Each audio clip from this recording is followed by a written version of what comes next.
Eric Snell, the author of the Fit Businessman book. And today I want to share with you how I actually train now that all the facilities are closed.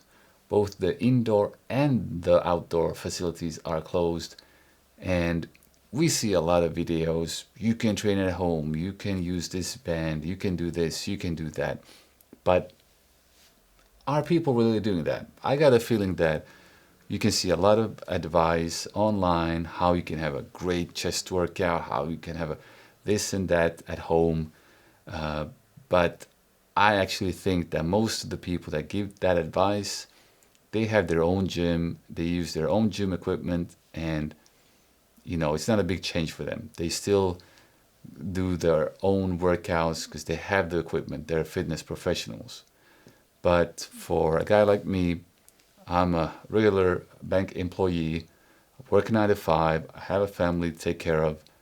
How do I train now? Well, some things have indeed changed. I had the opportunity before, and especially we had a rainy period in the winter.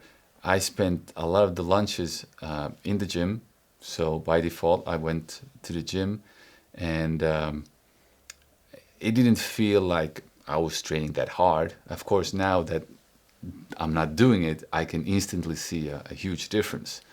I also did some throwing practices on a throwing field.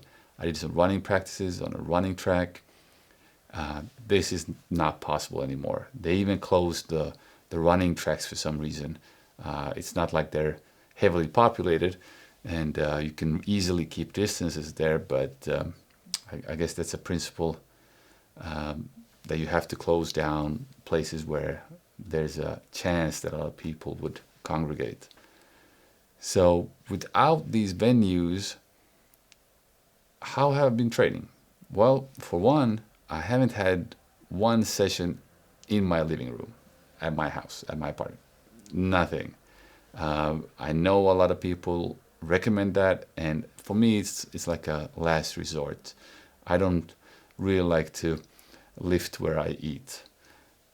I like to keep that sort of, that's my home. I don't want to mix it up. But if we do go into worse weather, then I will probably start doing that as well. So for now, I've been just training outdoors. I have sort of a couple of staple workouts that are sort of starting to build up here. And one thing is hill runs. That's something that I was doing also earlier in the winter.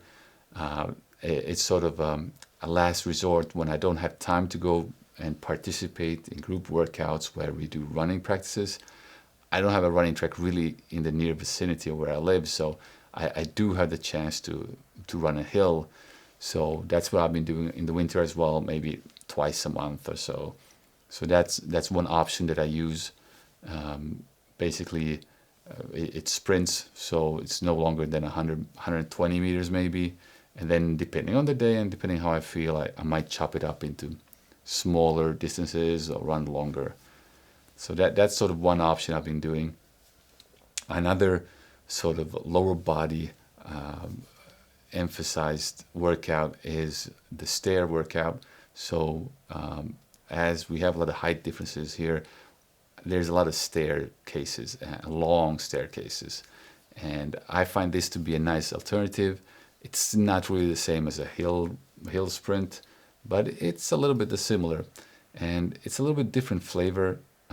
You can, of course, just run the stairs up, walk down, run the stairs up, walk down. But there's other things you can do in the staircase as well.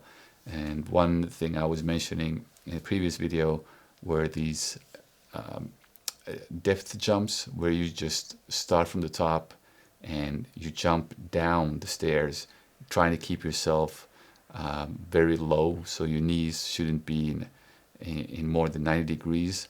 So it's just eccentric slowing down of the body as you go down, and it gives a nice burn. And you can of course do different type of jumps. I kind of enjoy maybe the most to do bounding, so not running but really bounding upstairs. And then I do different variations. I usually also combine it then with some one-off takeoff jumps, so where I would stand stationary next to the staircase, and with one leg I will kick the speed up from the staircase to then propel myself upwards and just hit the other knee up in the air. And similarly, you can do box jumps when you have some kind of height where you can jump up. And these two are the main sort of leg workouts. What I recently also started doing is I found a smaller sort of a half-court football soccer field with synthetic grass, which I'm starting to really like. It's really soft, it's even. I've been doing some plyometrics there, but also sprints. So now actually it looks like most of the days I'm gonna go in the evenings to this synthetic grass where they haven't closed it down, and no one seems to be there, so I don't feel like I'm a hazard to anyone or to myself. And on that grass, it's actually really nice to do plyometrics because it's so soft. If I do a lot of running, I can't go on hard surfaces, not even 2 days in a row. Running with spikes, for instance, is something that I really need to do very occasionally. So I have, let's say, 3 different options if I feel like I would like to train my legs. These are the options. It's the synthetic grass, it's the staircase, or the hill runs. And on this synthetic grass, I usually bring with me something. I did these resistance sprints with the speed sack, so it's a bag that you fill with weights and then you run, so you have resistance with you. But I also do kettlebell swings and just regular squats and more. I would say it's more plyometric, but also weight training like a pistol squats and stuff like that, just to try to keep my legs in shape. Now the other option is to do more of a pull-up focused workout. So I found a place where I can do pull-ups. That was also a bit of a challenge actually, to find a place. There's some parks, of course, that have the pull-up bars, the dip bars, etc., but they're all closed down. So luckily there was in a forest I found a pull-up rack, so I can do pull-ups. So it's been a lot of pull-ups, but that's maybe every 3rd day or 4th day. With the pull-ups, I also try to do hanging leg raises. You might see on Instagram, I showed also the very old elbow supports that you can attach to a pull-up rig, and that way you can a little bit spare your forearms, so you still have strength to do the pull-ups, and you get a really good ab workout in. So that's sort of my other option. As you probably know, I'm quite a big fan of doing handstand push-ups. I feel it's one of the exercises where you can put a heavy load, and it's really easy to gauge your how well you're doing it, because it's your body weight. It's a body weight exercise. So if you do 20 repetitions, you're now in good shape. If you feel like you can't do 3, you can easily see where you are. And there, of course, also for the handstands, static holds like isometric holds are kind of nice to mix it up a bit. I haven't been doing a lot of other back exercises. I do the different throws, so you see me do medicine ball throws. So when I go to a pull-up rig, I will bring my medicine ball with me.